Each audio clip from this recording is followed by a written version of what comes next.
Good afternoon, brothers and sisters. Welcome back. Sadhu. I would like to introduce you to our next dialogue session, which is creating, I've forgotten the title because the screen changed. I beg your pardon. Creating gratitude practice through meditation dialogue from a Buddhist perspective. Thank you, Sister Jess. Now I'd like to introduce to our esteemed panel. Yeah? And I think we fondly know Uncle Vijaya. Actually, his name is quite long, but we fondly know him as Uncle Vijaya. Uncle Vijaya is a respected figure within the Buddhist communities, delivering countless of inspiring Dharma talks at universities, schools, Dharma centers throughout Malaysia, as well as Singapore and Australia, spanning over 60 decades. I think quite a few of us here were not born yet. In addition to his speaking engagements, he held the role of patron at the Sasana Abhivruddhi Vardhana Society in Kuala Lumpur and serves as the chairman of Nalanda Institute's education team. He represented Malaysia in various Buddhist conventions and conferences both locally and internationally. He authored over a dozen booklets, which I'm quite sure you've seen or read before, with more than 150,000 copies distributed worldwide. Before his retirement, he held the position of a senior lecturer at University Technology Malaysia, UTM, and worked as a lecturer in drama and theatre, public speaking, and world religion at Taylor's University's American degree program. And of course, our esteemed Bhante, Dr. Chandima. Let's welcome them with open hearts. Thank you. Sadhu, sadhu, sadhu.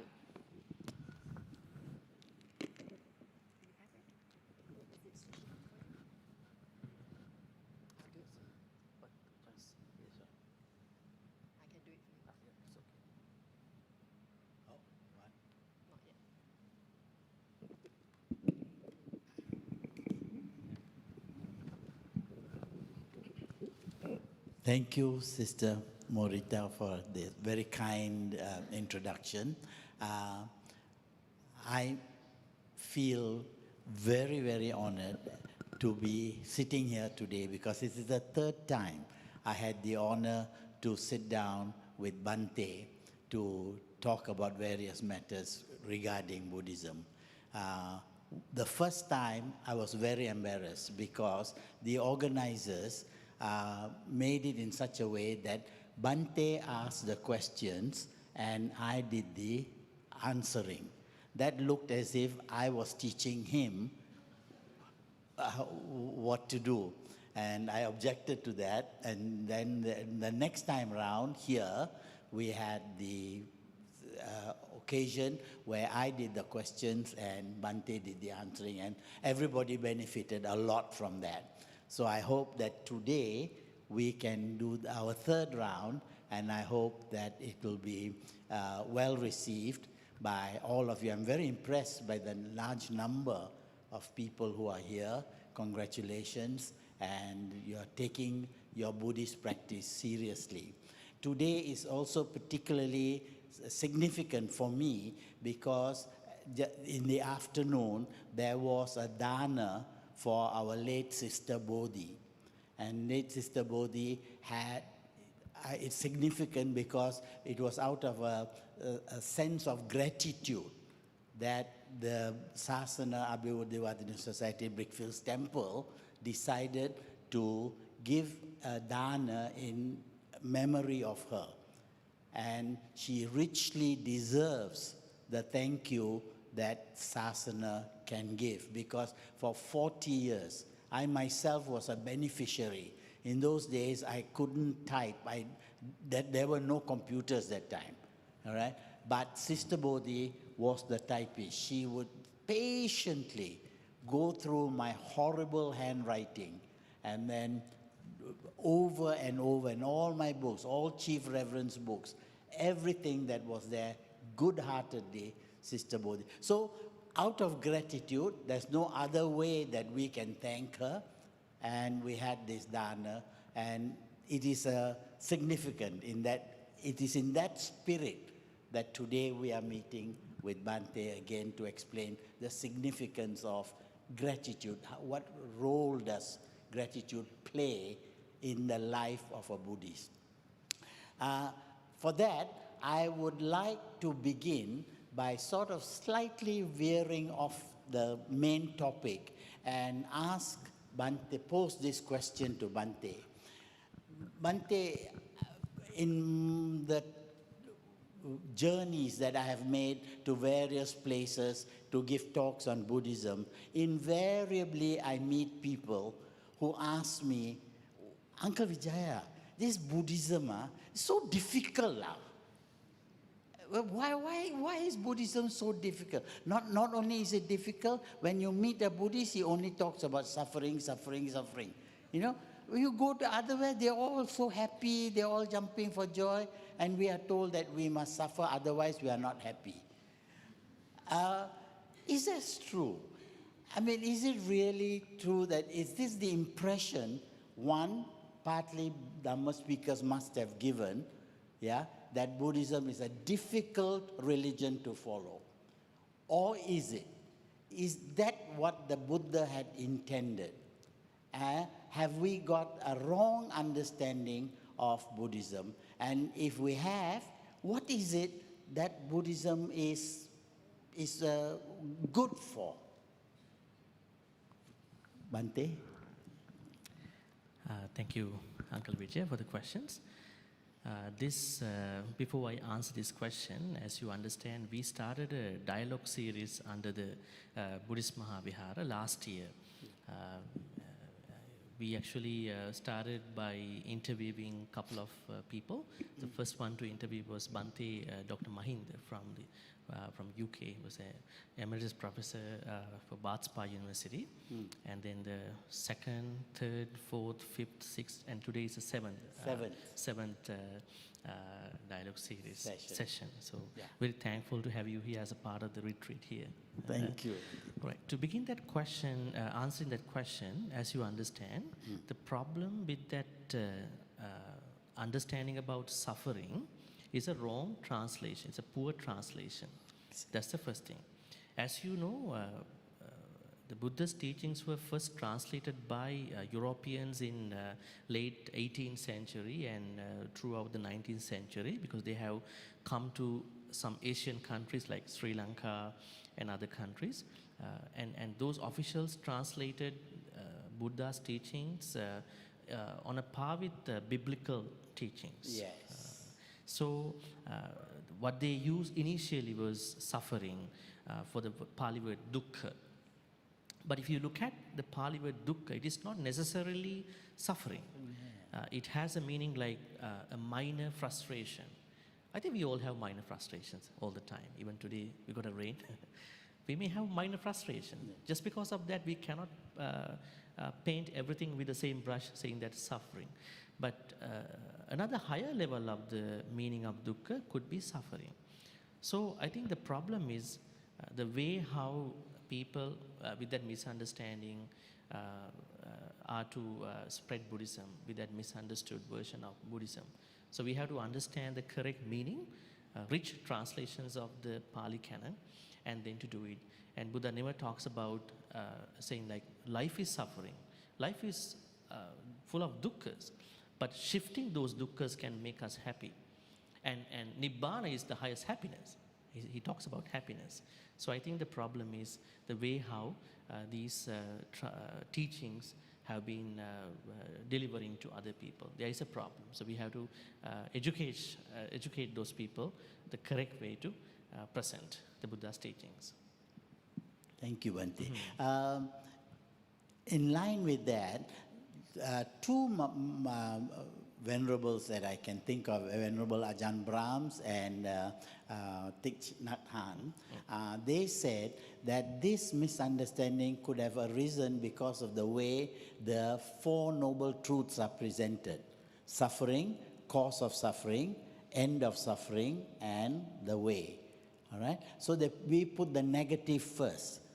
So when these monks were spreading Buddhism, they emphasized the first two. Said that is wrong. What we should do is emphasize the second two. Start off by saying that there is nirvana, there is happiness, there is all of these, yeah. And then, by the way, there is suffering. So if our packaging is wrong, would you agree that the Buddha, in effect, we are saying that the Buddha was wrong by saying suffering first? What's your comment to that? I think a better way to translate the Four Noble Truths is not going by suffering, because the Pali word dukkha has also the minor frustrations. Yeah. So it's a broad spectrum. So better to translate as the noble truth on dissatisfaction or unsatisfactoriness. And dukkha ranges between the minor, major versions of, annoyances. So we cannot translate the this to be... whole range of the whole range. Why do we pick the irritations. highest version Yes. into translation? So we take the unsatisfactoriness. There could be a minor unsatisfactoriness or maybe a major kind of unsatisfactoriness. So the noble truth on dissatisfaction or unsatisfactoriness. The noble truth on the cause of unsatisfactoriness. Yeah. The noble truth on the cessation of unsatisfactoriness. The noble truth on the path which leads to the cessation of the unsatisfactory. That way, I think we minimize Yeah. all these hanky-panky stuff. Yes. Yeah. It's a presentation that we need to look at and see how we can convince people that Buddhism is actually a very easy religion to follow. It's very easy. Ehi passiko. You can see for yourself. Have any comment on that, Bhante, that we don't need to have too much of understanding or intellectual understanding of Buddhism? I think the heart needs to be engaged more than the head. What's your comment on that? Yeah, very true. But some have already complicated this with translations. Yes. So we have to sort of decomplicate these issues. That's one thing. I think Buddhism is given in one very famous stanza. Sabba papassa akarana, kusalassa upasampada, sachitta pariyodapana, etam buddhana sasana. Not doing any akusala, to do all the kusalas, purifying one's thoughts. This is the advice of all the Buddhas. And from Tanankara Buddha to Gautama Buddha, or maybe many more Buddhas. Yeah. So why are we going to complicate this by saying unnecessary things? So this is Buddhism. So I think everybody can think about, I have to work on doing kusala. do good, avoid evil, purify the mind. So you got that? That was by way of sort of introduction to sort of convince ourselves that Buddhism is really an easy religion to follow if you have the right attitude and you have the right guidance. Okay? That will bring me to the next question. Bhante, how would you define the word gratitude? Bearing in mind the problem we have, English translation. There's a language thing. And what is gratitude in the Pali? Yeah? What is that? And how does it translate into everyday practice? Something that we can understand and something we can practice and something we can benefit from. All of this, what is your definition of gratitude? Okay, so the Pali word for gratitude is katanyuta. Katanyuta. I think I already wrote it in the morning for them. It's not anymore there. Kata means that someone else has been helped out by somebody else. So the person who has been helped out understands that I have been helped out. So kata means those good activities, the help that he or she got. Nyuta means knowing. Knowing of the good things that the other person has done towards oneself. Katanyuta. This can go in many ways. Let's say a lot of people, they think about all the bad things other people have done to them. Mean stuff. Akusala stuff. Because you've been doing this, I have to be ungrateful towards you. I'm not going to be grateful to you any longer. So we take from Buddhist perspective to understand the different aspects of the help that we received from other people. So that is very imperative, very essential for us to grow in our Dhamma practice. Without gratitude, no meditation is going to work, no sila is going to work, no patience or whatever, etc., Dhamma activities going to work. So by fully understanding, sometimes we don't understand other people's help right away. It takes time to have that maturity. Oh, that time I had no way to go, and this person approached me, and he went out of his or her way to help me out. And he took an extra mile to help me, or help other people. So going to fully understand different aspects of that help, and then to be fully grateful, thankful to that activity. Now Buddha says in one sutta, Sigalovada Sutta, when a friend is going to help you, you're going to help in turn by quadrupling, doubling, tripling that help. Maybe that time he gave a small thing, but now I understand the importance of that small thing that double, triple, quadruple my life.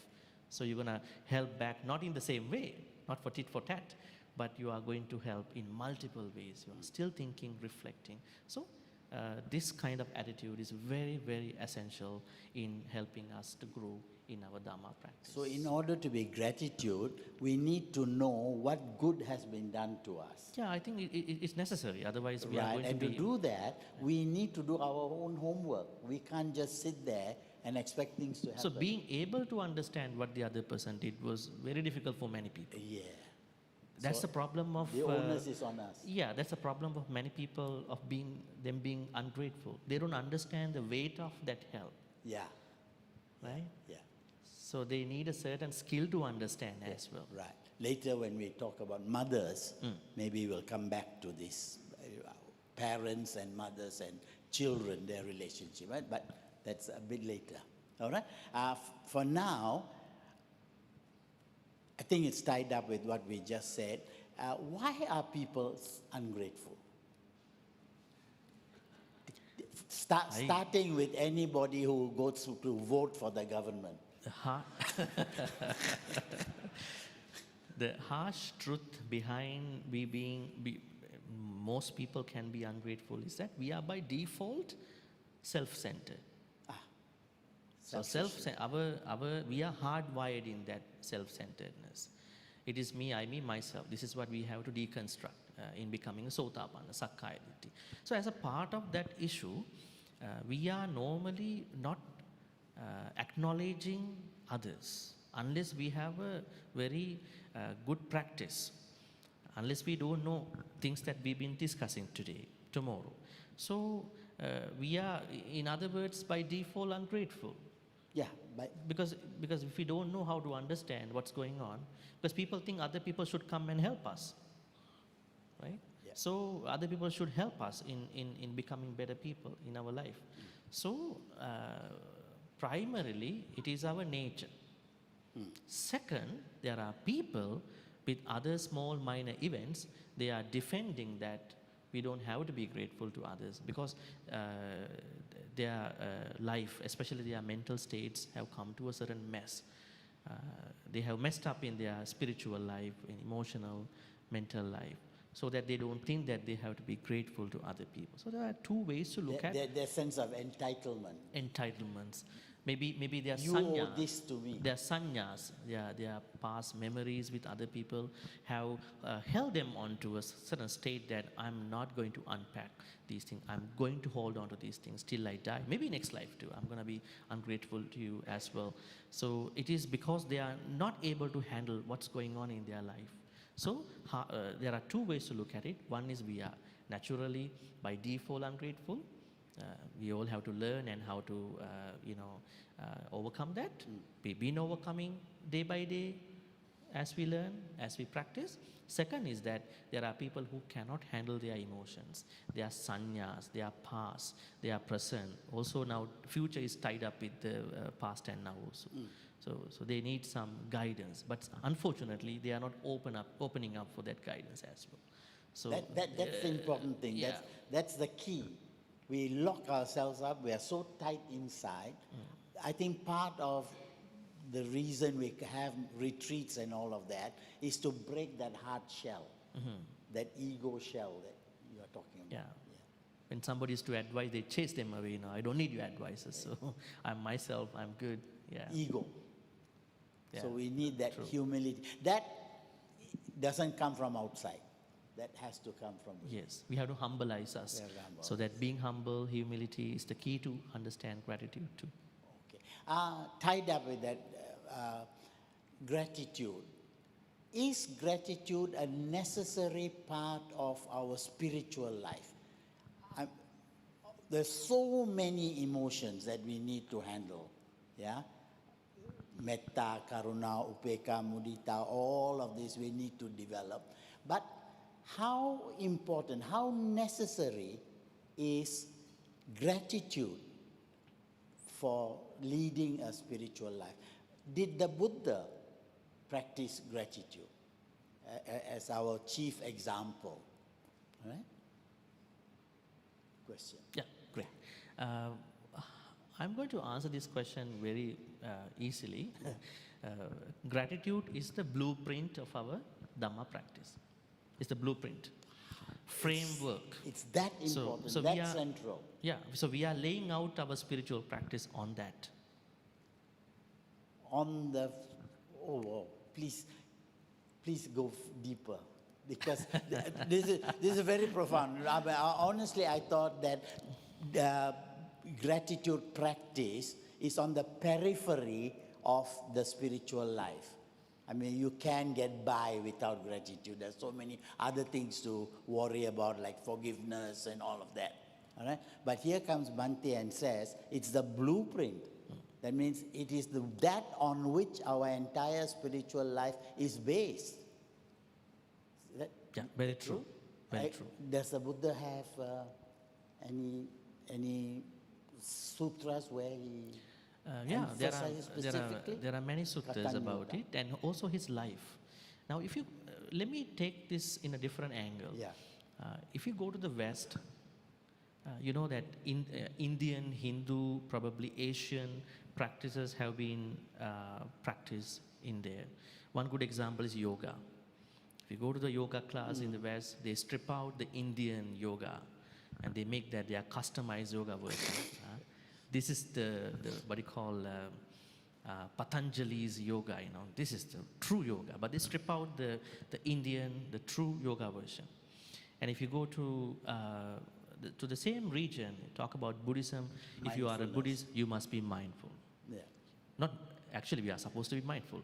You must practice meditation. Those of them who don't have a daily practice, they are not Buddhists, right? So things have been taken in different ways.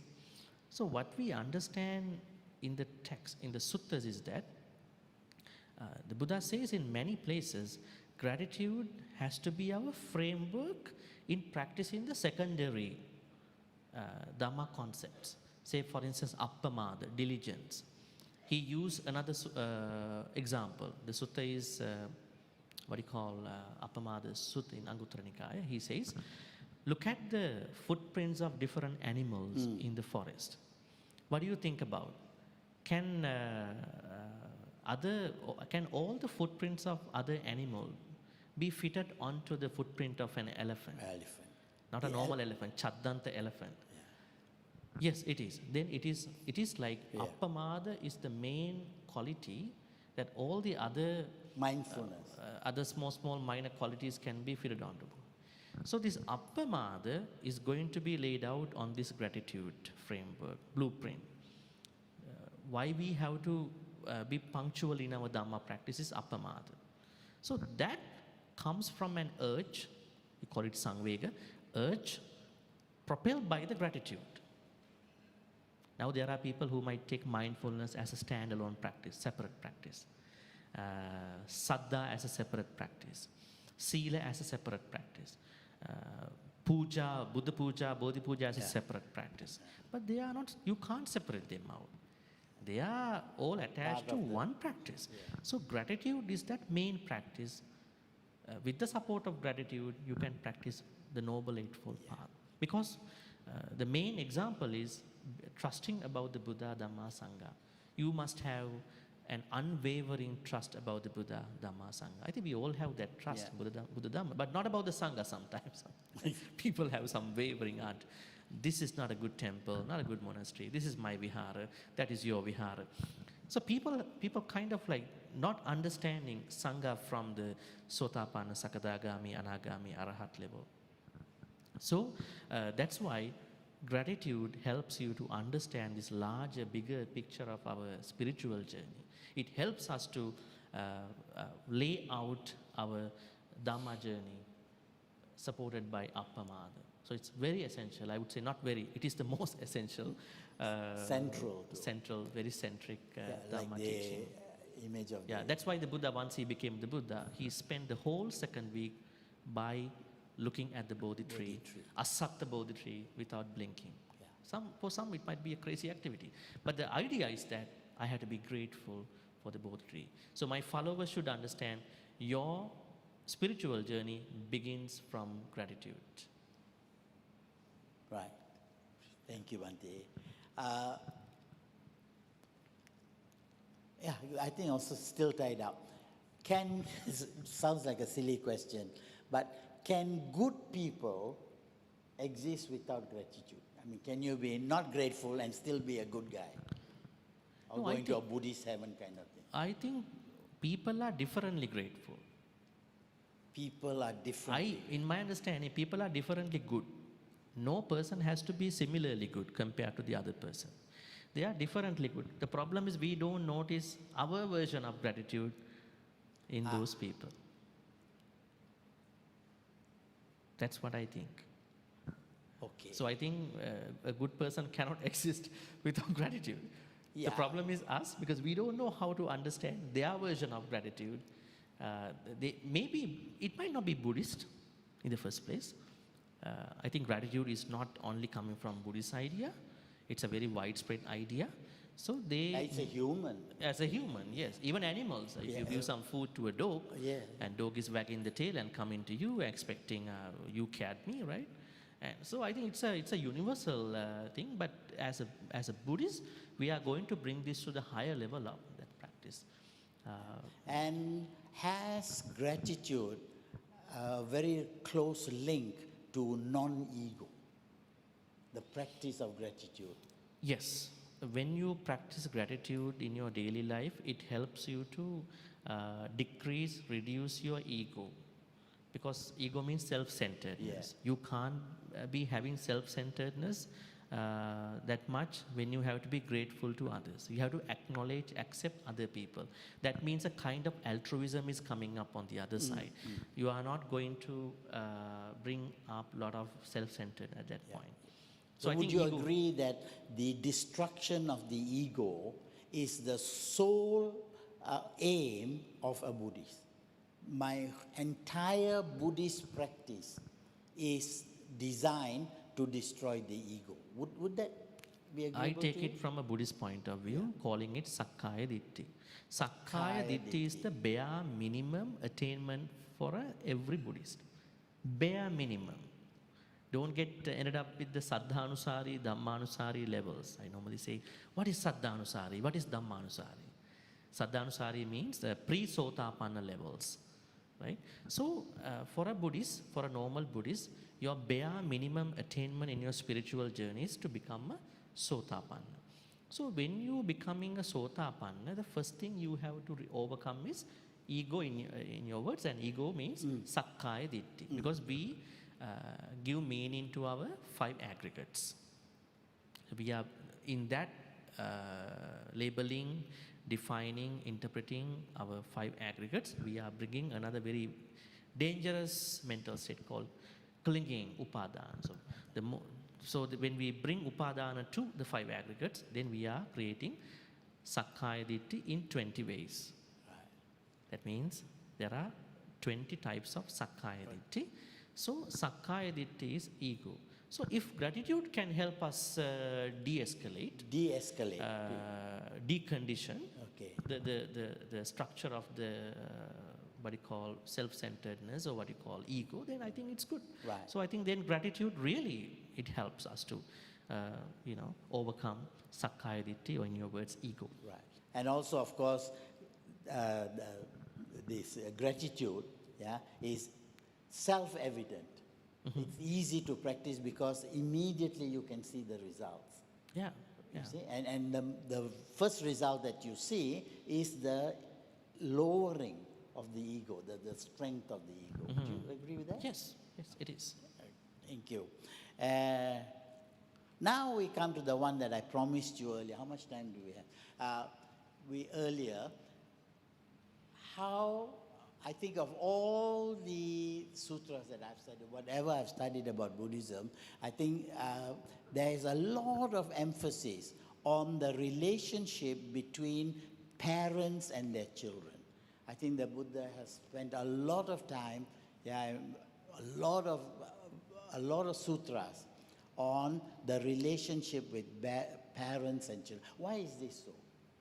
Because it is related to the Sammaditthi, right view, which is the first path factor in the Noble Eightfold Path. If someone ignores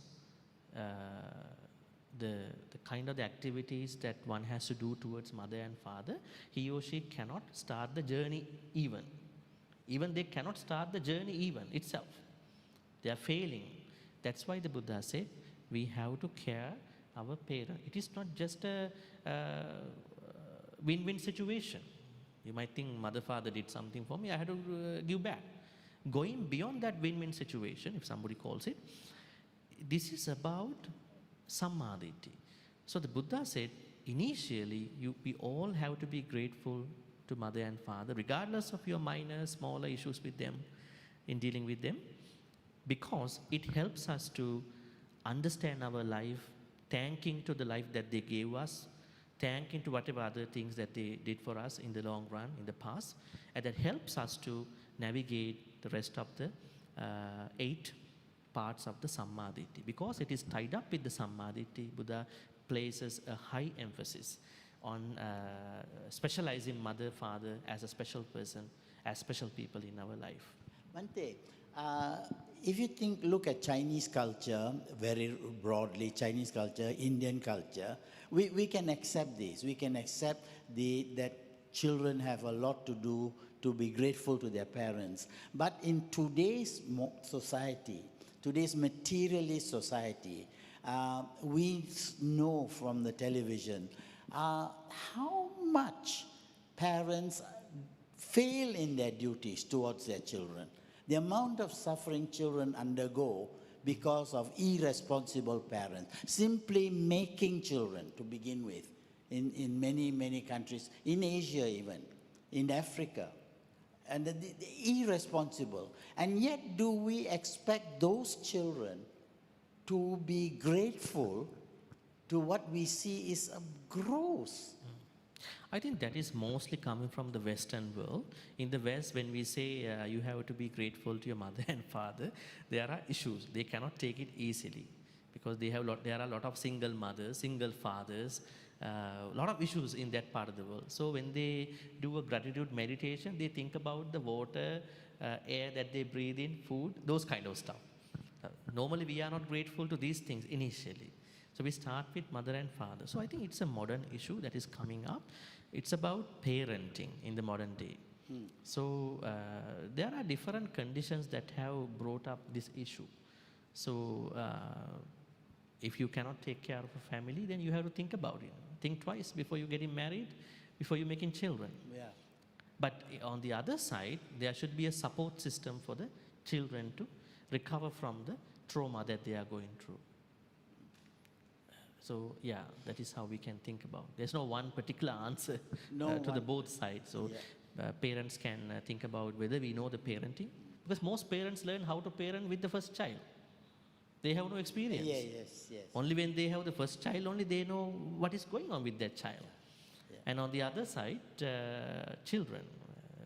I mean, there are issues for parents to bring them up, raise them. At the same time, children also having hard time from them. So we have to look at individual cases to answer that kind of a question. Yeah.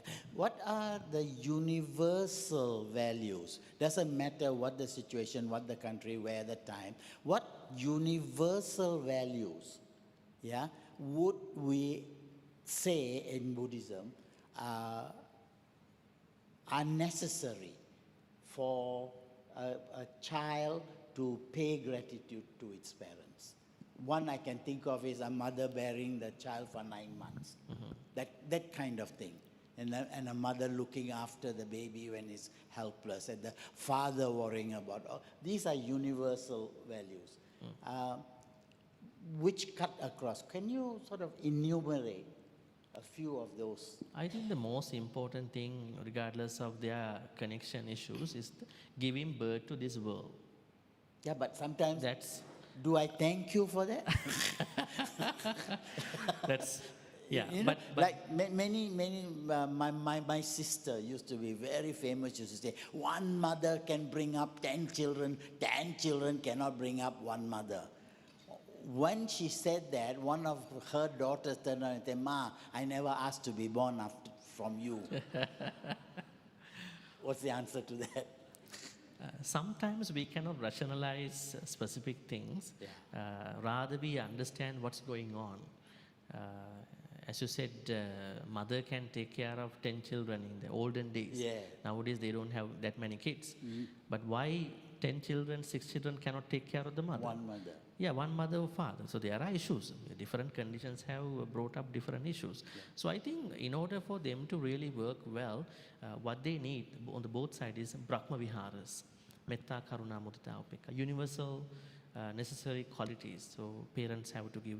A lot of children are not brought up with lots of love. Sometimes they were raised up with hatred. Yes. And they see And what anger, mother... mostly anger, resentment. They see how father talks to the mother, how mother talks to father, and they see what they are doing in the name of freedom in today's world. It's free world, YOLO. So the idea is that it starts with the parenting, because then they have to properly bring them onto a properly good emotional culture. So this is where Buddhist education comes. Buddhist education. Then you have to, parents have to give them a valid system that you are so valued.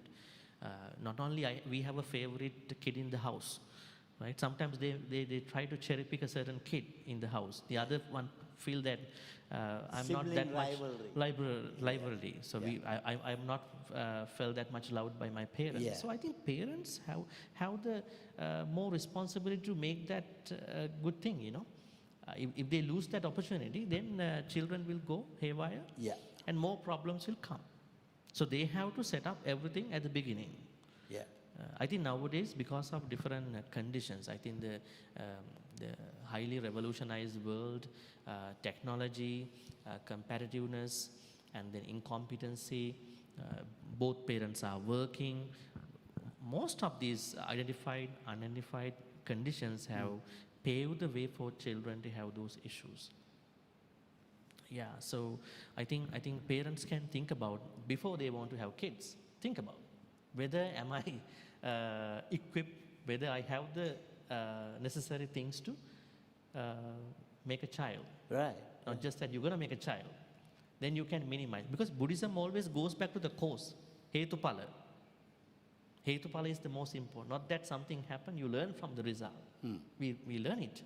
So parents can change this direction to make a household a very comfortable, happy place with their kids. This was not necessarily needed in the past when in Buddhist culture, the informal education, parents learned how to be parents as part of the culture. Today, I think this has to be artificially worked into an education system.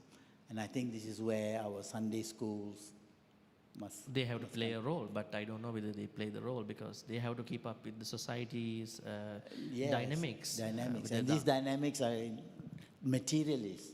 Yes, I think Dhamma school can do a change, but the thing is that Dhamma school teachers have to understand how to approach students in today's world. Not in that 70s, 80s, you must do this, you should not do this. Rather, bringing a do's and don'ts system. So, even in today's world, parents are the first teachers. Oh, yes. How to eat, how to talk, how to say thank you, and all that.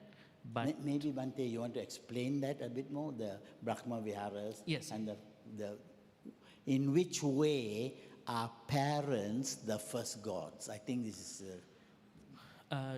As you said earlier, parenting does not just mean that you making kids for whatever the purpose. Parenting means that you are trying to give them the best understanding of life before they go to a normal school, kindergarten or preschool. So you should be able to give them enough metta and teach them some karuna, how to empathize other people. Not that you do whatever they ask, right? Some parents say that they want to fulfill every request that they are making. And to feel some happiness when other kids are going to be happy, and some level of understanding about rejection. Not many parents teach children rejection. When today's children get rejected, they are very mad. They don't know what's going to happen after that, right? Maybe rejection of the school, rejection of children, rejection from other things. They can't take it. Why can't we be not rejected? We will be rejected in our life all the time. To learn so we to have take the teach, positive with the negative. Yeah. We have to teach if you are a parent, you must teach children an apparent version of rejection. In your life, children, you will reject. Take it as a point of resilience. You are going to bounce back into a better version of you. I think as long as they don't teach these things, I think the children will be having a lot of issues in the modern world. So parenting in the 21st century is an entire different thing than the past. But still, as you said, they are still the teachers, first teachers of children. The Buddha said, Brahmati mata pitaro ahuneyati bucchare. They are called Pubbacharya. That means First teachers. First teachers of children. So now what your mother, father taught you in late that many years could not be the ones that today's On the parents one are hand, supposed to teach. Akalika. Yeah. But at the same time, it has to Yes. be relevant to today's change. Very true. So they have to inculcate in the minds of children what gears, what important things that you have to learn before you go to a kindergarten. Yeah. But if that is not going to be successful, there will be a lot of issues. Even though they might do well in the classes, they might be doing well in their letter grades, the university, but then they might be doing well in the universities, but their emotional structure is not that mature. Yeah, many countries in the West, on one side they're doing very well, Very well. but on the emotional, spiritual side, No, zero. zero.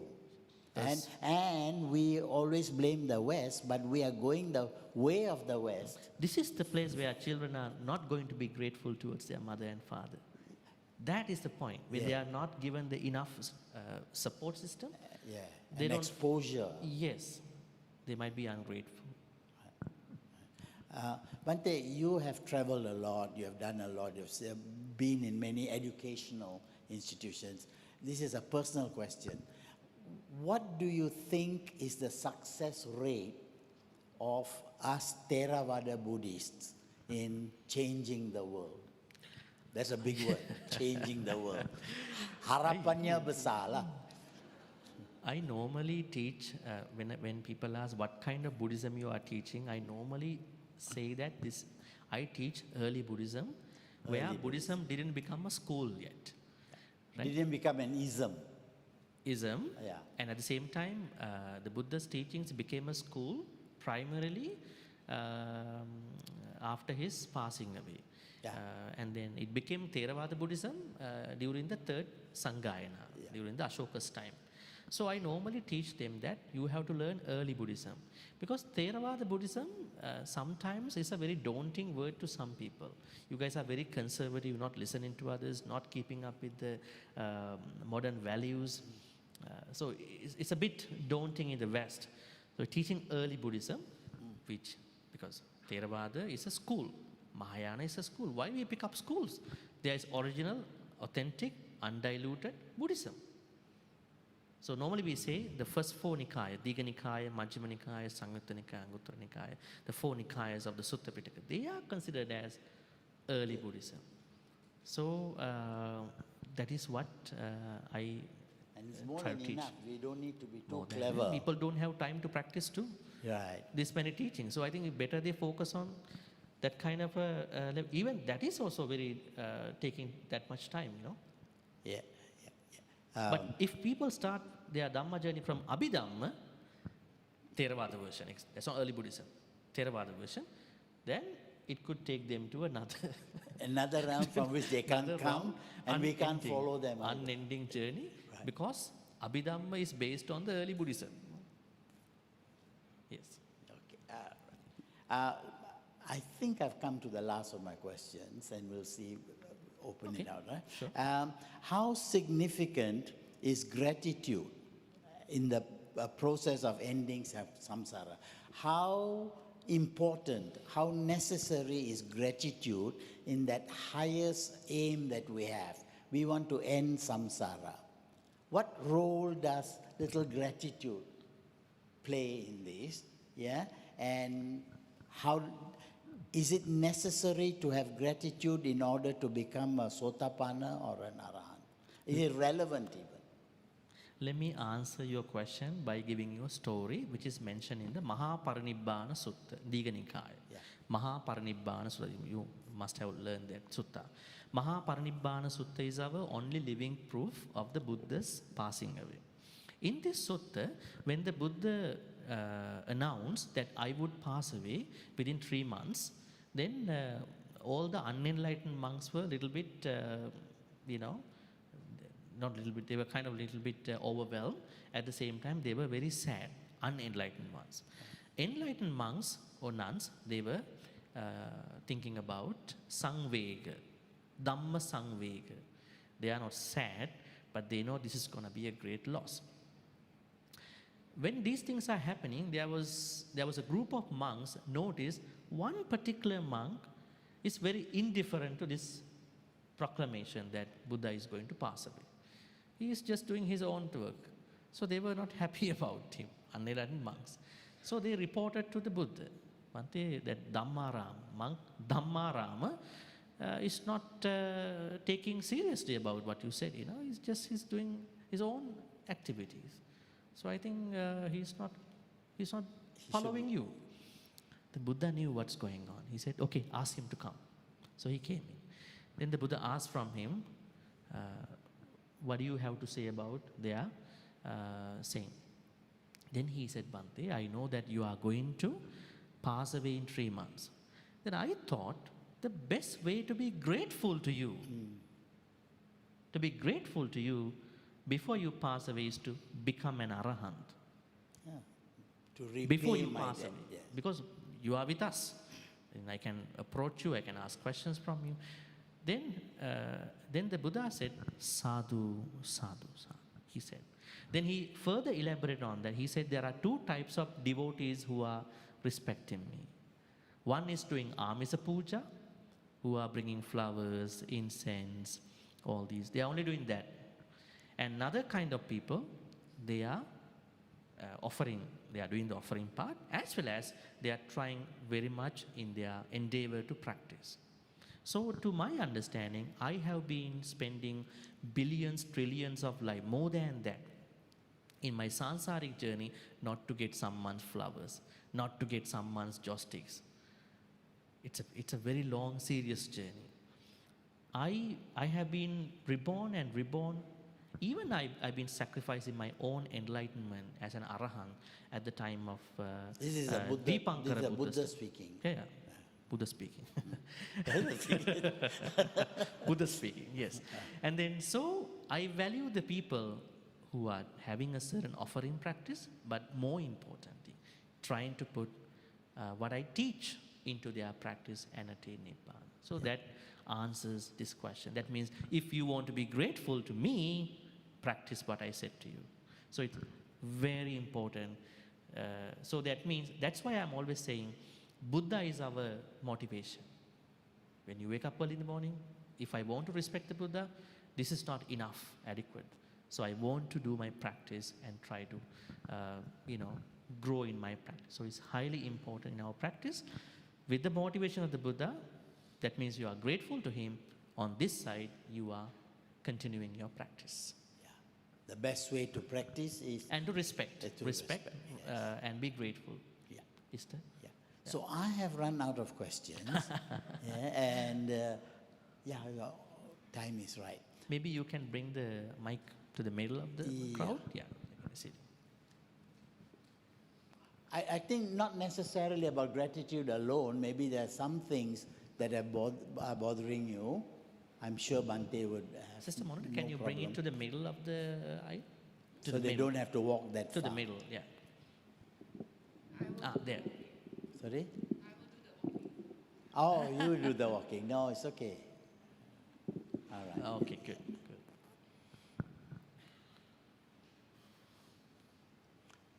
Questions, please? No one wants to start? I will start first. How about that? Yeah, That's one. thank you. Okay, please go ahead. I've got a question. This is just a question that I have where I'm thinking I am grateful to to both my parents. But having said that, somebody, actually my mom, was the one who said, because anyone could be your parents eons and eons in previous lifetimes. It could be. So she said, why don't you treat everyone like your mom? Because I really, she tells me that I take care of her very much, or I love her very much. And everyone says, ooh, you take care of your mom very well. But when she said that, why don't you treat everyone like your mom and dad?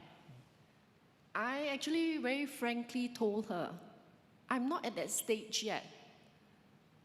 Because I can't treat everyone like my mom.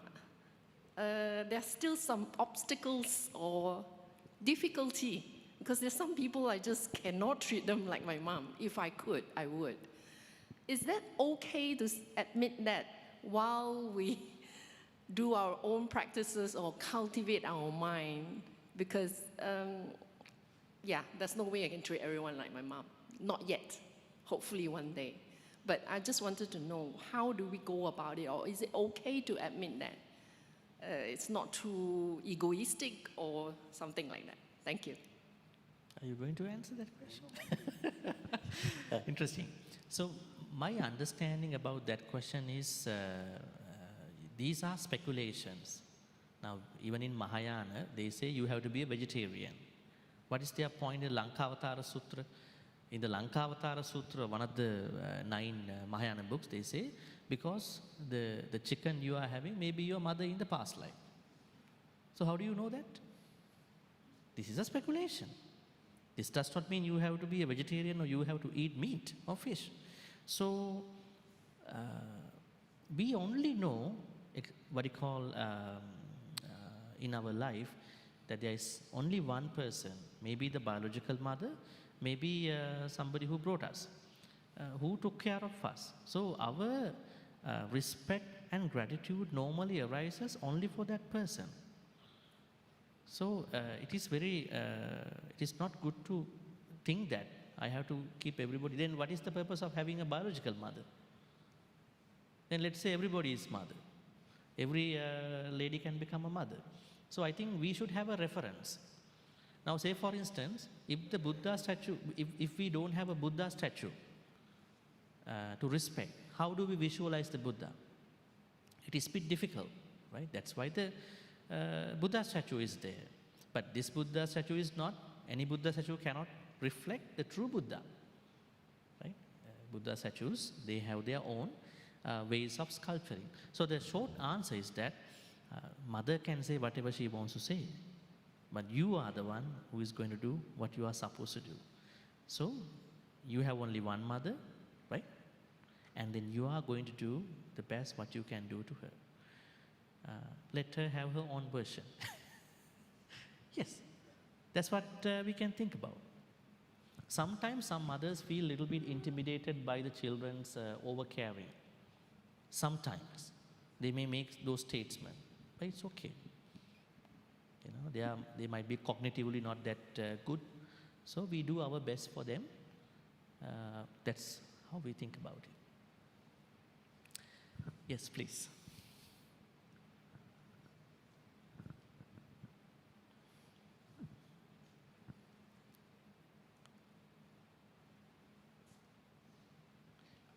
Bhante, just for your confirmation, I heard some time ago that irrespective of how your parents treat you or how badly they treat you, you are still obligated to them. Because in the process of rebirth, when you were just Gandhabba, your parents didn't choose you to be born, but you are the one who chose the parent. Is that right? So your parents actually provide the body for you to be born, and you chose them, not the other way around. Okay, so you are backing up an idea for children. Huh? Don't get children mad, huh? Because some children will get mad about this thing, Gandhabba. This idea, who is a Gandhabba? They say when we pass away, how do you call it in English? Zygote. The zygote is going out. So they say this, when our consciousness departs our body, that means passing away, our consciousness in the form of zygote becomes super genius. It is said. That is how, because at that point of our consciousness which is traversing from this body, must find the best body that it deserves. Now we can't think about a lot. Now we only practice Dhamma. We have a certain dimensions, boundaries in our thinking. But when the consciousness departs, consciousness is going to be very super smart, genius, because it has to find out the next body. As you call, this could be the Gandhabba. But we don't believe that interstate, that state is not going to be lasting along. Interlife, it's maybe a split second, nanosecond, maybe even a smaller, minute version of that. So it is going to the life that it deserves. I don't know whether it chooses. Now you said it chooses. We cannot say it chooses. It can go to a place which it deserves, right? Now say for instance, there is a blind family. Someone is going to be born into that blind family, becoming a blind person as well. Do you think anybody will pick up this family to be reborn? I don't think so. So what is happening when you pass away is that your accumulation of good karmas always being measured out, matured, and then it can only go to a place that it deserves, not that by selection. So I think that is how we have to understand. It cannot choose. Now say for instance, if you can choose, then why don't we be reborn in a royal family? Why can't we reborn in a heaven if I can choose? So it depends on the strength of your consciousness at that point. But anyways, thank you for thinking a supportive plan for those parents. Yes. Bhante, there are three questions here. I'll take the single question first, yeah? How do you practice gratitude to reduce sorrow? Mm-hmm. It's a very deep question. I think when we are grateful, Sister Monitor, I think we have a separate session tomorrow for the questions. We'll answer only these two, and then we'll take questions from the floor. Oh, okay. Keep those questions for tomorrow. Okay. Thank you. When we are very grateful from morning to evening until we sleep every day, that really reduces the amount of our sorrow. If there is someone, many people in society, when they are not grateful, that means they cannot count on their own blessings, isn't it? They cannot think about how important is my husband, wife, my education, money, my life, my health. If they cannot think about a little bit deeper in their blessings in their life, so they are always thinking about what they don't have at the moment. So they are suffering a lot. They are not happy during the day. So when you have a very good gratitude practice, if you can count on blessings every day, if you can start with those positive vibes, definitely your suffering, your frustration will be cut short in at least 90%, 90-95%. So that attitude, attitude must be maintained throughout the day. Now think about some people, they are very good in the morning. Suddenly by 1 o'clock, they are not happy. What happened? I felt I don't have something. What's wrong with you? Somebody told that I don't have something. Maybe somebody talked to that person. This person started thinking about her life, his life by afternoon and thinking that I don't have it. There's a moment of distraction when they could not maintain the gratitude practice. So if you have to continue, maintain, deepen, sustain your gratitude practice, that will definitely cut short your daily dukkha. Lot of you are creating your daily dukkha, not that dukkha comes to you. You can cut short a lot of dukkha in that way. So how to do it? You find out your own blessings. How do we know? We can say that you were born, you have a life, you have health, you have access to food, you studied, you have children, and think about all the other blessings you have in your life. Try to think about that. Thinking is also difficult for some people, many people. It's very difficult. It's a habit that needs to be worked at personally. Yes. Nobody can tell you how to do it, but you got to look for excuses to be happy. Too often we find excuses to be unhappy. The glass of water, half full or half empty. It's the same reality. How do you look at it? Creating habits. It's up to your way of thinking. So it needs a change of your attitude, starting from the morning till the evening. Yeah, actually, to me, Buddhism is all about transformation. Transforming this state of affairs to something better. And you can only do it by yourself, by a change of mind, attitude, how you look at things. Oh no, I'm not so. I would add another small Bosses walk. Right. I would add another small story. Yeah. There's a Jataka story where there is a king who really wants to invade other states in India. So Bodhisattva tricked him. What Bodhisattva in that life did was, he came to the palace, he came to the entry gate of the palace, he said to the people, the forces there, I want to tell a secret to the king. Then they asked, what is your secret? No, I want to tell it to the king.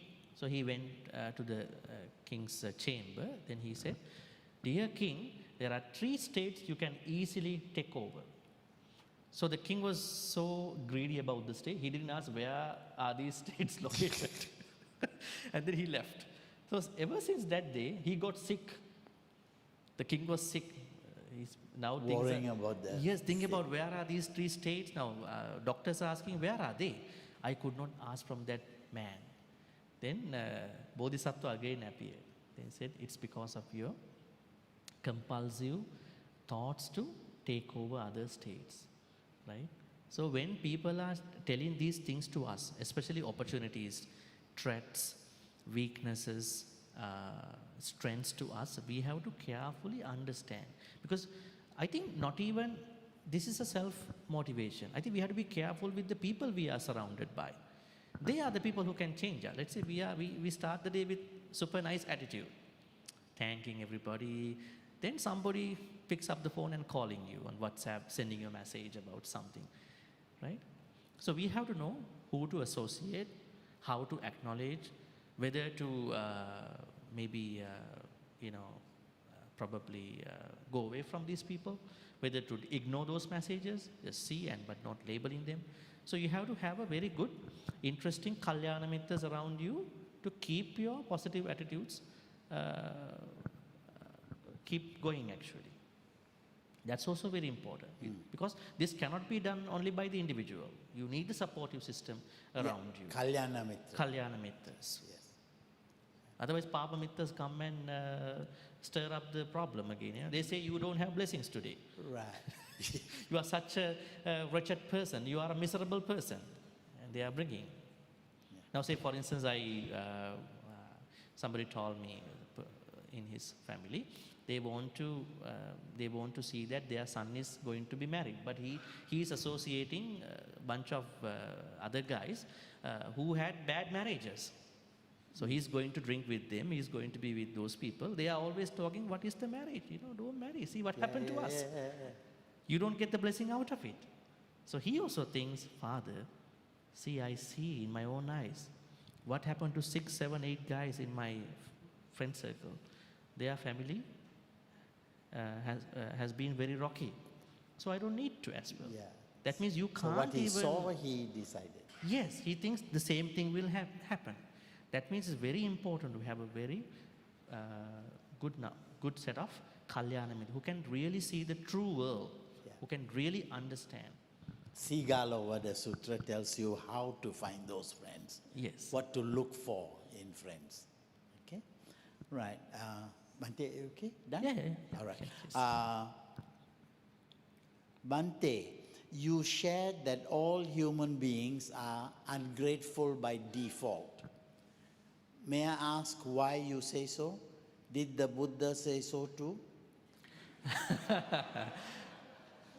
I think you should not take it very seriously. It's not that we are labeling every human being is very ungrateful. What I was trying to say is that natural tendency. Let's take it from the akusala side. Are you by default a kusala person or akusala person? Tell me. Are you by default, by birth, very wholesome or unwholesome? Or you are by effort a kusala person at the moment? By default, we have lots of akusalas. So I try to bring this to this idea. I'm saying that we don't know a lot of teachings about gratitude. That's why I said that we don't have a proper attitude about gratitude when we were born. So we had to learn it by effort. That is how I said like that. Otherwise, don't take that we all are ungrateful beings, right? It's not how you have to understand that. But the very fact that we are born into samsara is already by default, we are not doing the right thing. That's why we have to work to transform, to reverse that forward-going movement through samsara, reverse it and turn towards nirvana. Yeah. And so the person is asking, did the Buddha say that? Yes. Because Buddha said we are by default akusala people. Yeah. But we don't say like in Christianity, you are sinners. You must get the grace of the God. Yeah. We say that we are by default struggling with akusala. Who got the wholesome states while they were born? Yeah. Nobody. Right? The fact that you are born means that you had an unwholesome state. That's samsara. Only arahants are clear. Wouldn't it be right to say that we human beings are born pure? We are back in that same thing. That we are born pure. Are we born pure? We are conditioned by our parents, family, friends, and society. Number one, we are born pure, and then we learn how to be bad. Or we are born bad, and we have to be beaten into goodness. Which one? No, I would delineate that question this way. We are not born pure. We are born with a pure mind. Okay. Please explain that in the... They say, Pabassara midam bhikkave chittang. The mind is luminous, radiant by birth. Tanchako agantukehi upakkilesehi upakkilettam. But as we live in this society, external tendencies, akusalas come and society pollutes us. Pollute that luminous, radiant mind. So we are not born pure. We are born with a pure mind, but we are conditioning that pure mind as we age. And that's why we need the effort to maintain that purity. Yes, then we are going to again decondition that. Because, say for instance, as you age, you have more sanya. When you age more and more, you have a lot of sanyas. You know a lot of things, memories. You have a lot of memories, events, right? Yeah. So that's why if you see an infant, a baby doesn't have that many sanya at that point. But I normally share another story at that point. I ask people about the sila practice. with regard to a baby. What do you think about the 3 months old baby? Does that baby, 3 months old baby, kill other people? Huh? No idea about killing. No. Does that 3 months old baby steal other people's stuff? No Killing, idea at all. stealing. Does that 3 months old baby sexually misconduct? No idea about what is that. Does that 3 months old baby lie? Babies are not lying, children. Yeah. You can see that they are lying. Does that 3 months old baby have anything like taking intoxications? No. Then why don't you call the 3 months old baby the super sealer person? Then baby should be very sealer. Baby should have a lot of sealer, right? Discipline than you. According to Buddhism, baby doesn't have sealer that way. It is the intentional avoidance of the wrong side of the sealer which will make you a sealer person. Why you are not killing? You know that is unwholesome to you and to other people. Why you are not stealing? Because you know that is unwholesome for you and to other people. Why you are not sexually misconducting? You know that it is not good to step over to other people's relationship, steal other people's husband, wife, boyfriend, girlfriend, and unwholesome. And you know that lying is unwholesome to you and people getting cheated, they're getting misled. And you know that by being intoxicated, you don't have the sound mind, your judgment will be diluted, and other people will be affected. With this understanding, if someone is going to avoid the wrong side of the sealer, then only that person will become a sealer person. So I'm going back to that example. Were we born pure? No, we were born with a pure mind like the baby. But baby had a lot of sannyas in the past life. We didn't make the effort to. In this life itself. I mean, baby has a lot of sanya that the baby is bringing from past life. But those sanyas cannot bloom because baby has not spent enough lifetime here. So, we were born with a pure mind, but as we age, that pure mind will be polluted unless you do things by effort. That's where the Noble Eightfold Path Comes in. comes in. Okay? Right.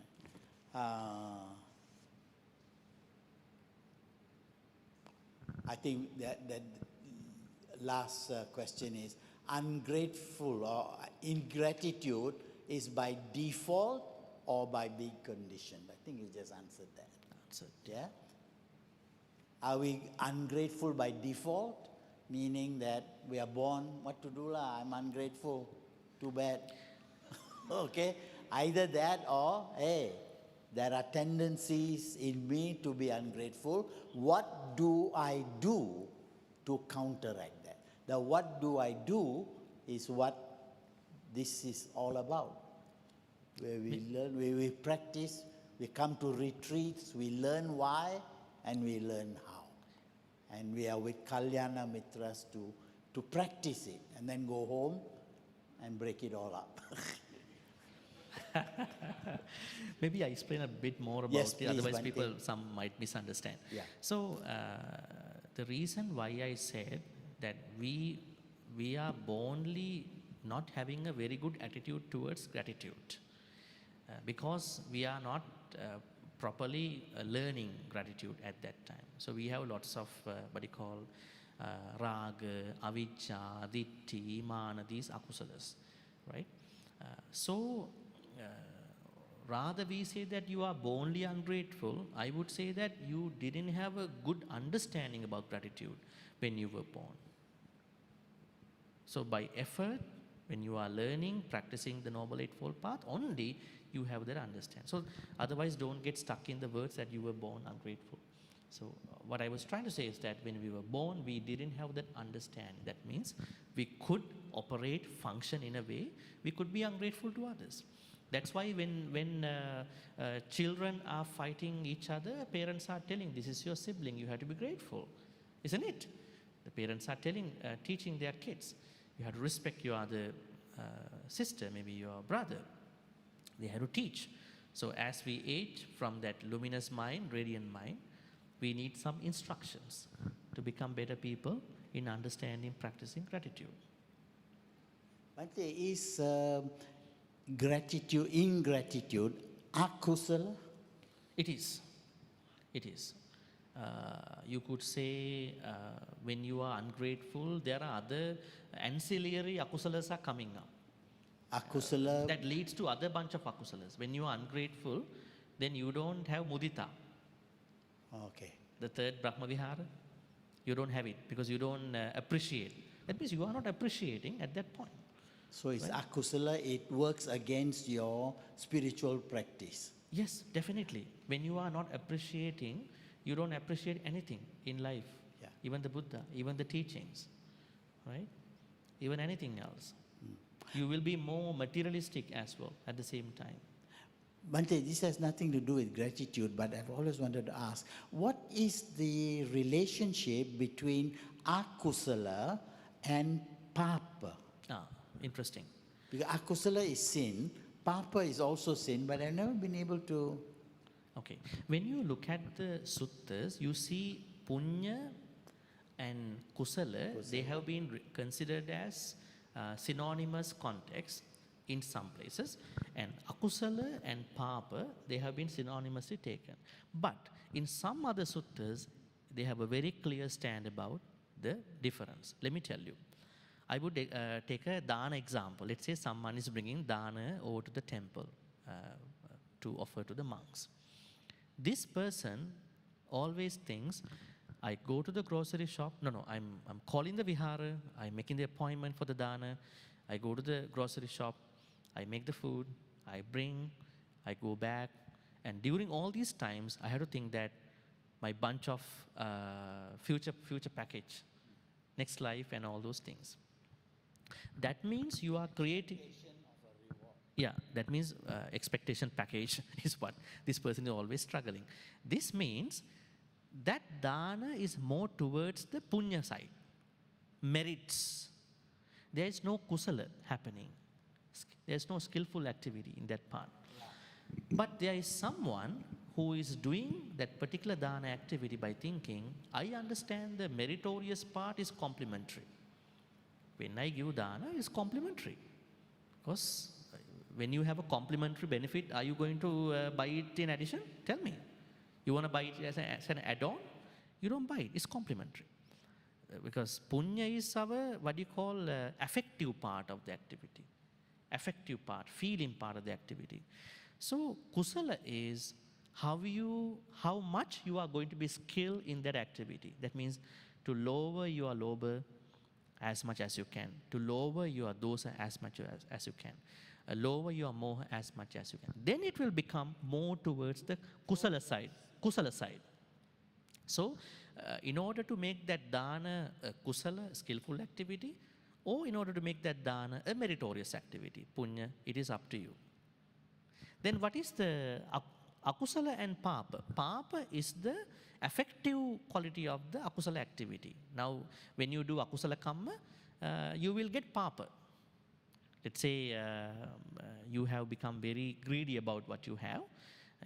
Then the affective quality is papa. But there are people who are creating papas initially as well. I would give you an example from Abhidhamma. That's really interesting. In Abhidhamma, they say there are people who are doing bad things with rationalization, without rationalization. How do I say that? There is someone who is drinking alcohol as a social drink, right? They go and then they know the amount that they are drinking, and then they stop it, come back. But there is another person who is alcoholic. Not even that, on top of that, this person is saying, alcohol is no problem, you guys also have to drink like me, you're going to be a drinking buddy for me, and going to rationalize one's own akusala. So this is going to be akusala with papa. The both activities are happening. You will get a lot of papas, bad karma. At the same time, you are creating lots of akusalas as well. So there are people who make mistakes in their life. There are people who purposely making that wrong activity. A mistake in life is Here. somewhere here. So I've forgotten the question, sorry. Okay.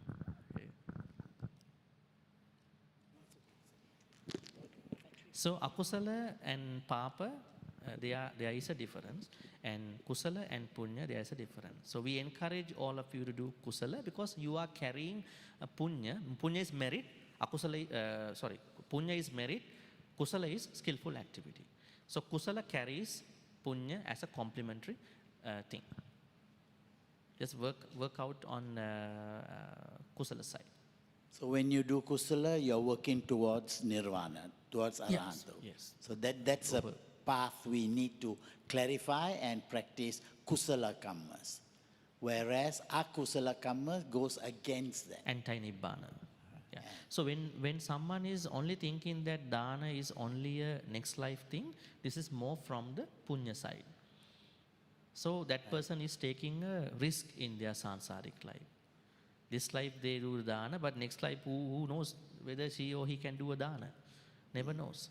So dana has to be done with kusala, not with punya, because punya is complementary. Okay, any more questions? We are almost Can you go? done. I think there's, is there a mic over there? Is there a mic? Sister Monitor?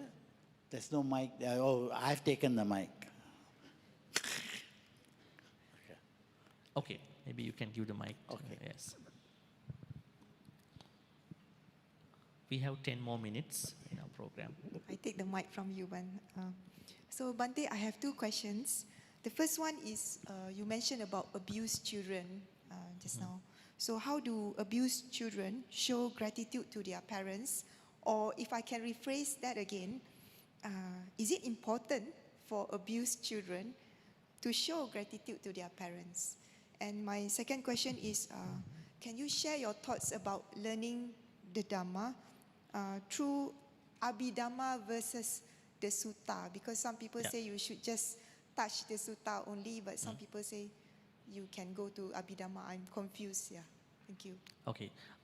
To answer the first question, you are asking, are those abused children supposed to show appreciation to the parent? It's a little bit difficult emotion, we understand.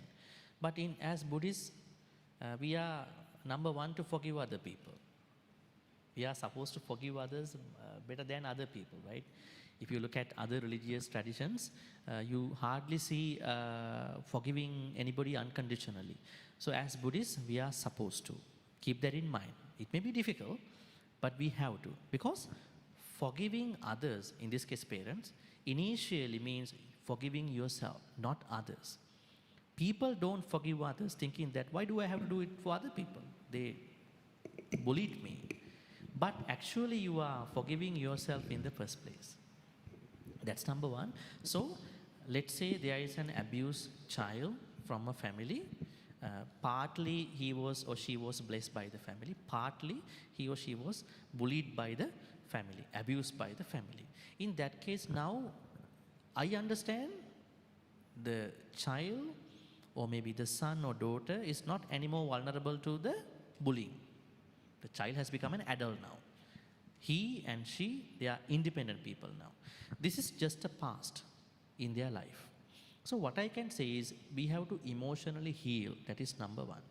Number two is, do you think that we have to be good only to the good people that we meet in our life? Tell me.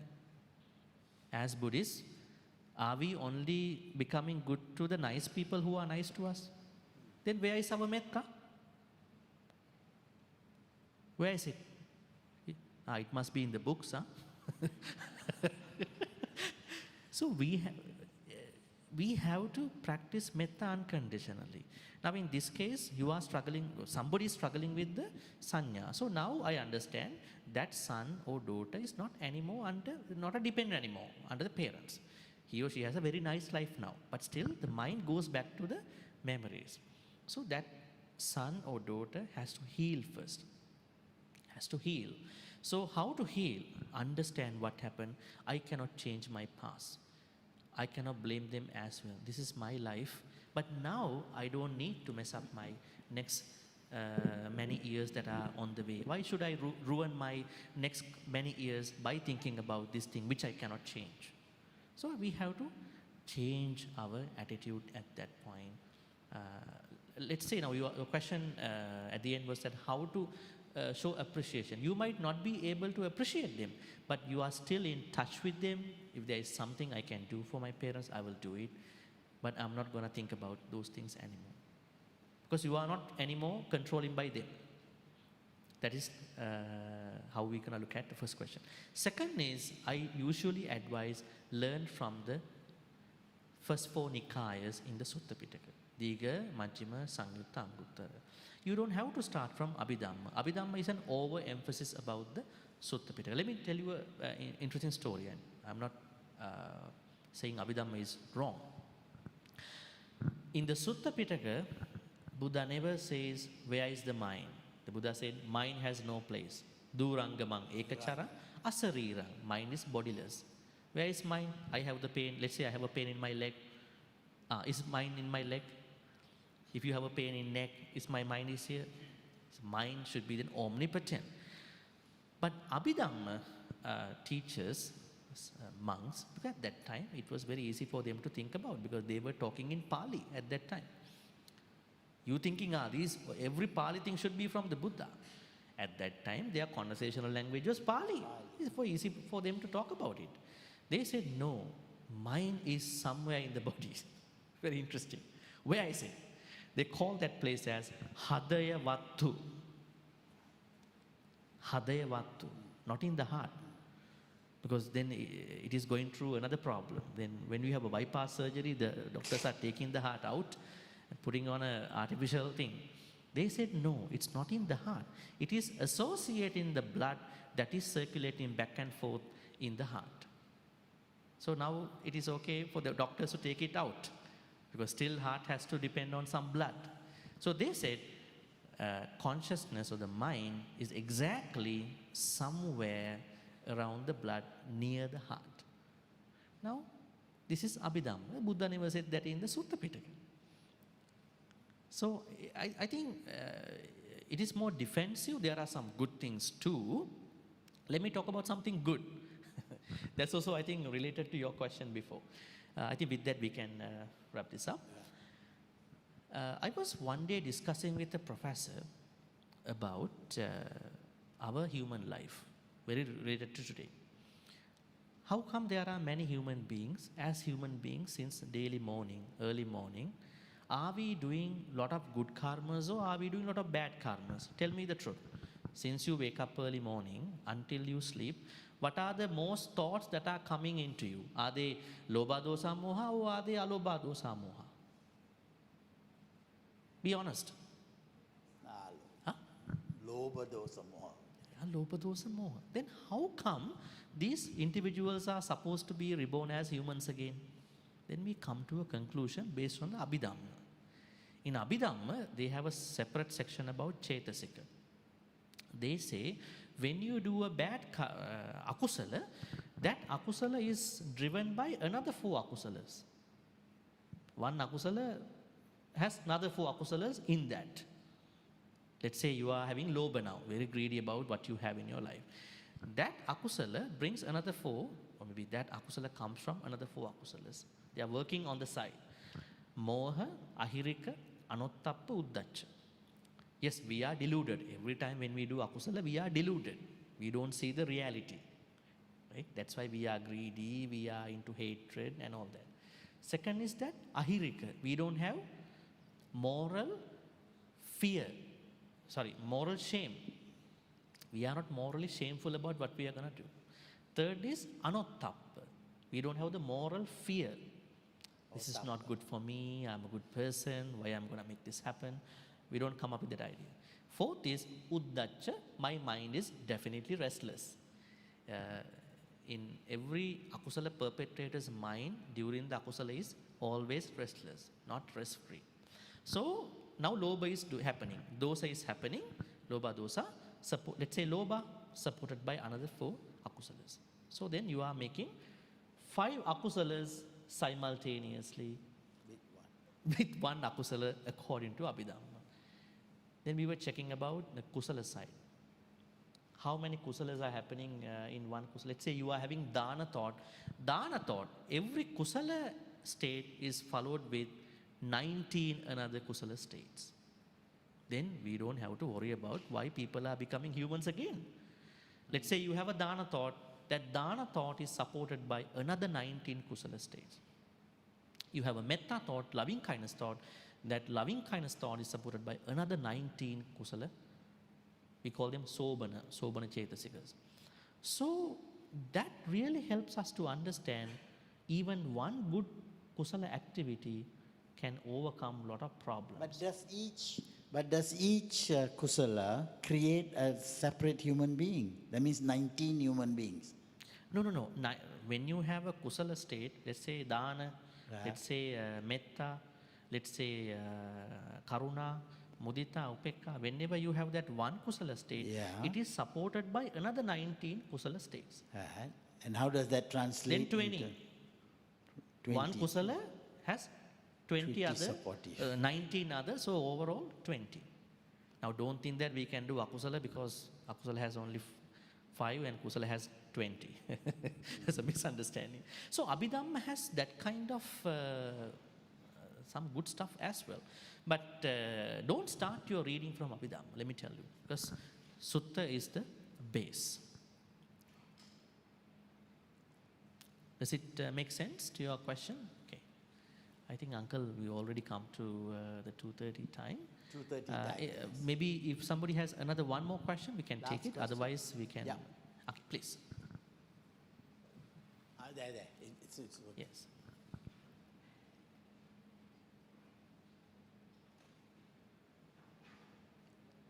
Oh, I thought you were running to get the mic to give it to her.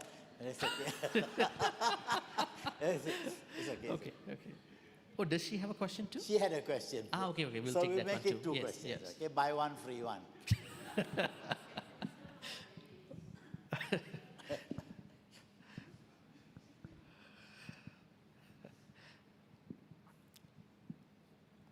Does it work?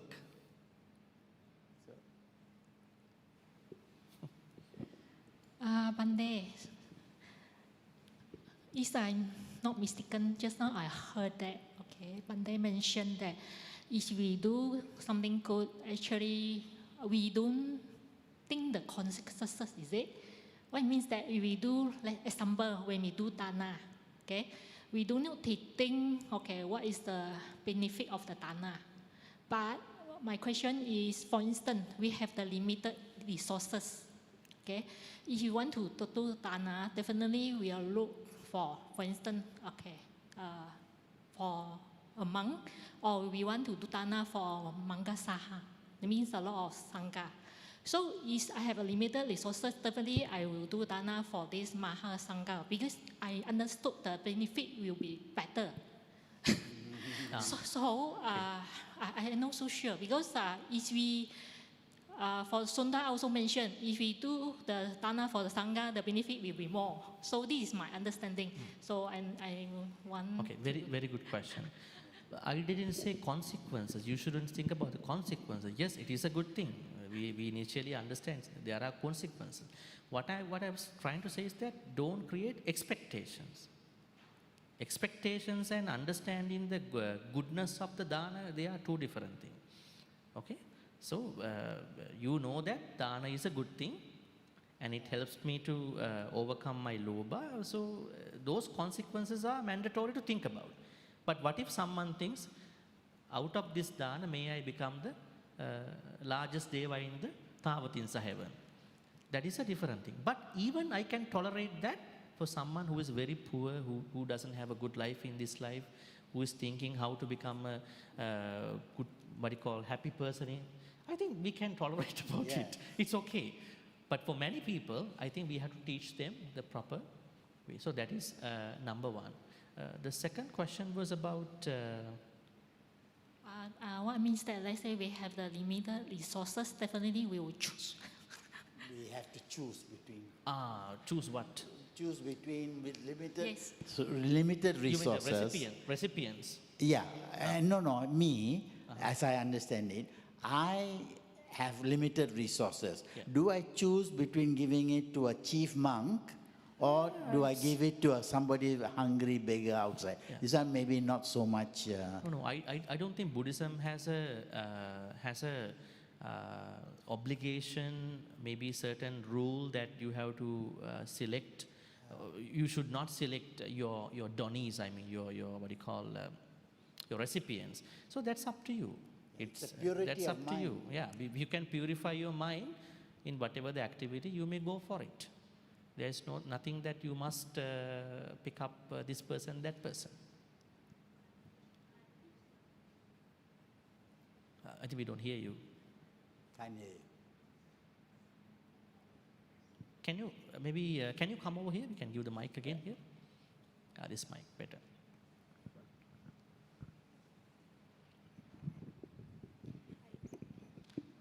Bhante, because when we are not mistaken, because I heard from some of the Bhante mentioned, there is a different level. If we donate to the Arahant, the benefit will be different. We donate, so that's why what I understood. Okay, because I got different.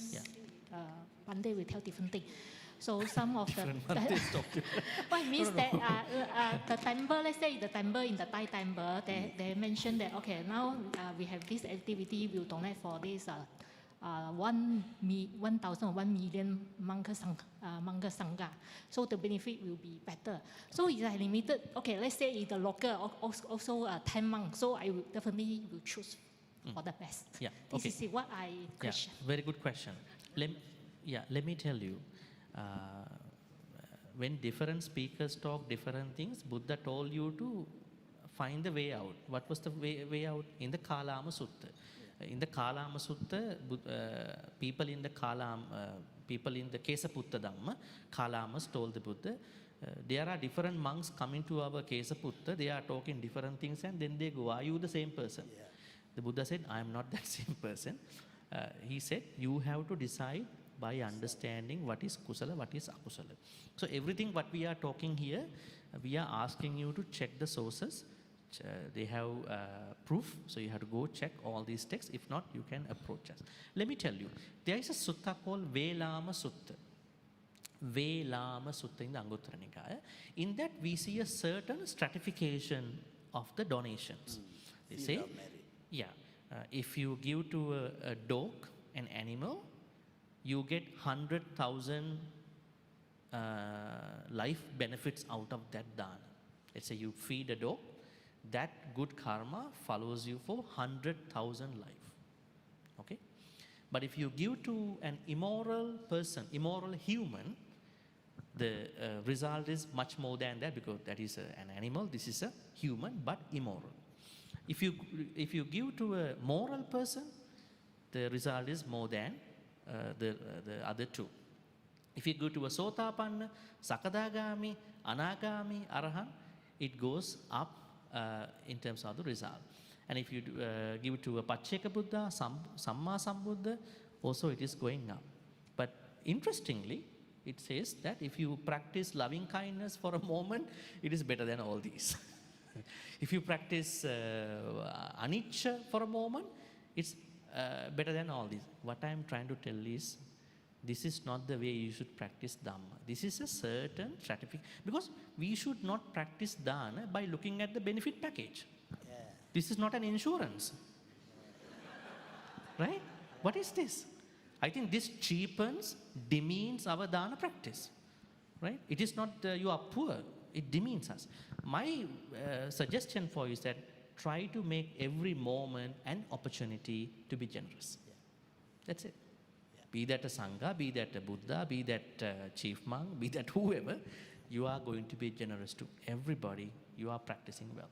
And the more you do it, the more you destroy your ego. That is the point. Yes. The personal. If you look up them, if you look up those people, ego can go high as well. Yeah. Because you want a better dana.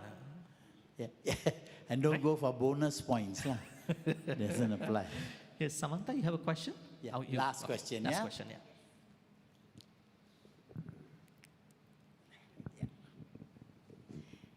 Thank you, Bhante, for this last question chance. Now, this is based on my experience. I think very often when somebody do very good things to us, so we express our gratitude. But however, I mean, from my experience, some people don't take kindly to the gratitude that we express. Because what they normally would say, no need to thank me. And I think, I do get a bit disturbed by this, yeah? Why is it that when we express the gratitude, and it's not as if they're not grateful, yeah? They acknowledge, but somehow, they don't want you to say it to them. Huh? No, so I don't know how to respond to that because I do get a bit disturbed by this, yeah? Thank you. Okay, uncle says they are shy. Okay, but what I can think, yes, you have something to No, say? no, Bhante. Please. No. Okay, so what I can say is that now when someone is very thankful, grateful to another person, there are different people who are responding differently. Take it easy, never mind, Graciousness, yes. don't mention it. Like there are certain jargon that is going on. Yeah. But I want to see another example with this. Buddha said when somebody is apologizing from you, in the Dhamma things, apologizing from you, if you don't acknowledge the apology, you are going to be a bad person. If we bring that same narrative to this thing, let's say, I'm so thankful, grateful to you. Maybe, as you said, they may be shy. They don't want to be prominent. Some people, they donate without names, nameless, dana, all that. So they might probably, let's say they have to understand you as well. There is somebody who we help. We don't want to probably hurt him or her as well, maybe. Yeah. That was a small thing, don't worry. Just keep us posted if you want any more help. Yeah. I think they can think about if you get offended by that activity. I think there are different people. I think you should look for other people too, whether they say the same thing. It's also part of our culture. We wouldn't say, "Wow, you gave me a thank you, okay, ah?" No, apalah, bosongkan lah. It's a way of speaking, but you have to look at the body language. Yeah, how you express yourself. But the important thing is the graciousness with which you accept or you reject something. Yeah. Okay. Yeah. So, are we all grateful to Bhante? To everybody. All right. Thank so, you, Bhante. Uncle, you want to say something, conclude? Just to say that, Yeah. it's a very meaningful session, I think. I didn't see anyone going off to sleep. That's partly because my eyesight is not very good. But Bhante, thank you very much. I felt the questions were very searching, and I thought the answers were very appropriate, and I'm really very grateful. I learned a lot, and I'm sure you did too. And so all of us would like to say sadhu to Bhante, sadhu for this opportunity that we had. Yeah. And maybe you can At the same say a time, Uncle, few thank you things. for coming over. And this was an overdue dialogue session, and I said to Vihara that I can ask Vihara to invite you because of my timing issue. And thank you for coming over. And then we had a very interesting session in January about Dana. Dana, yes. And we had our first Now discussion at scheduled. BGF, which he himself called that he was embarrassed about. But anyways, very thankful to you, grateful at the same time. So we will do a little bit of sharing. And then we will take a picture at the end as we have. Yeah. Required. May all the good karmas which we making today, especially in this dialogue session by discussing about gratitude, katanyuta, through the Uncle Vijaya's version and then through our version, understanding your questions and then looking at gratitude practice as a practice that does not happen automatically, which we need to make it in our life. It is a practice that goes in a very structured way, which we need to make it in our life. May all these good karmas which we be making so far be supportive and helpful for all of us to attain the supreme bliss of Nibbana. Sadhu, sadhu, sadhu. And we wish you longevity with quality of life and all the good things. May you be able to spread the Dhamma message far and wide, as we heard in the introduction. all the time. And you too, Bhante, we hope you all the best of health, and we hope you can continue this fantastic work that you are doing globally for the sake of the Buddha, Dhamma, Sangha. We are privileged to have met you. Thank you. Sadhu, sadhu, sadhu. Yes. The picture. Yeah, yeah, yes. So we are going to be here? We put the chair Ah, here okay. and then Yeah, we good. put here. Is Yes. that okay? Yeah, yeah. Okay. I'll bring the chairs. So before the picture, I wanted to tell you,